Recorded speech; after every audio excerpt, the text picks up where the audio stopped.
Au Cameroun, la forêt d'Ebo, située entre les régions du littoral et du centre, est un joyau de biodiversité, aujourd'hui menacé. Le 14 juillet 2020, le gouvernement avait annoncé sa mise en concession de 68 000 hectares dans un projet de déboisement massif. La décision, qui avait été dénoncée par les communautés locales et Greenpeace, avait été annulée. Le 11 août 2020, le Premier ministre Joseph Dion-Ngouté annulait le projet d'exploitation de la forêt d'Ebo.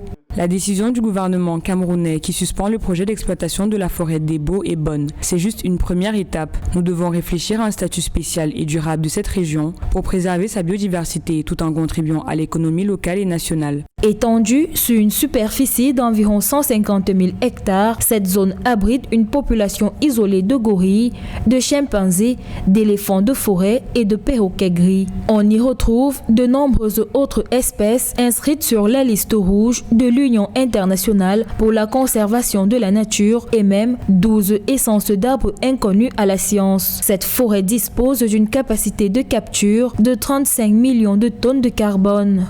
Cette forêt est la terre des peuples de l'ethnie Banen du Cameroun. Le gouvernement du Cameroun les avait dépossédés de cette forêt dans les années 60 lors des luttes pour l'indépendance du Cameroun. Faire de cette forêt un parc national ferait donc la fierté des Banen, car les parcs nationaux entraînent le développement du tourisme et partant le développement de l'économie dans son ensemble. Ceci pour la postérité et la fierté nationale. La forêt Ebo, l'un des rares espaces boisés encore vierges sur la planète, s'étend sur 1400 km. Avec les autres forêts environnantes du bassin du Congo, cette zone constitue le deuxième massif forestier tropical après celui de l'Amazonie, selon les experts.